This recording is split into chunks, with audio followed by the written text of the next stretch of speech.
नमाजी गुमराह हो सकता है, रोजेदार गुमराह हो सकता है, हाजी गुमराह हो सकता है, उमरा करने वाला गुमराह हो सकता है, हाफिज कुरान भी गुमराह हो सकता है, आलिम दीन भी गुमराह हो सकता है, मुफ्ती भी गुमराह हो सकता है, मगर कोई मुसलमान दरगाह वाला हो गया, दरगाह वाले का ईमान नहीं बिगाड़ सकते।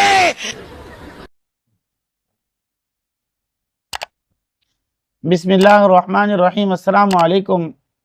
मोहतरम सामीन, आपने क्लिप तो सुना। इस जाहिल को हिदायत किसने दी है?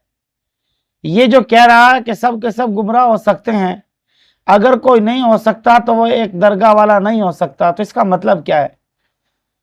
क्या हिदायत इनके अपने बस में है? क्या ये खुद किसी को हिदायत दे सकते हैं? हालांकि कुरान करीम में वाज़े वाज़े इरशाद है, इन्नका ला तहदी मन अहबब्ता वलाकिन अल्लाह यहदी मन यशा। पैगंबर, आप किसी को हिदायत नहीं दे सकते, मगर जिसे अल्लाह चाहे हिदायत उसे ही मिलती है। मगर आज खुद सबसे बड़े गुमराह लोगों को जो है वो गुमराह बता रहे हैं।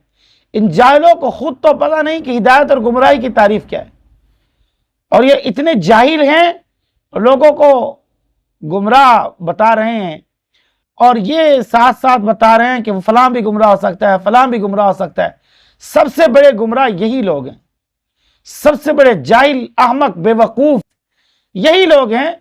इसलिए कि कुरान करीम की वाज़े से आयत की मुखालफत कर रहे हैं कि नबी इस्लाम भी किसी को हिदायत नहीं दे सकते जब तक अल्लाह ताला ना चाहे।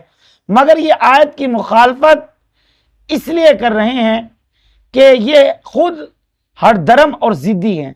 किसी की बात तो इनको सुनने के लिए इनके कान जो है वो सुनना गवारा ही नहीं करते, इसलिए भी कि ये खुद गुमराह हैं। और फिर जो गुमराह लोगों का काम है वो तो मैंने अर्ज़ किया था कि अल्लाह रब्बुल इज़्ज़त ने जब दिलों पे मोहर लगा दी, कानों पे जो है मोहर लगा दी और आंखों के सामने पर्दे लटका दिए, फिर इनको हक बात की समझ नहीं आएगी, हक बात देख नहीं सकेंगे, हक बात सुन नहीं सकेंगे। तो लोगों पर गुमराही के फतवे लगाने वालों, जरा खुद बताओ तुम्हारा दीन से कितना ताल्लुक है, कितना तुम दीन पे चल रहे हो, कितना शरीयत से ताल्लुक है और कितना इसकी हकीकत है। जरा मुझे भी बताओ। लोगों को गुमराह कहने वालों, सोचने का मकाम यह है, खुद सोचो क्या तुम खुद सबसे बड़े गुमराह हो या नहीं, ये सोचने की ज़रूरत है।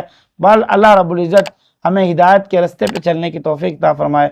आखिर दावाना अनिल हम्दुलिल्लाहि रब्बिल आलमीन।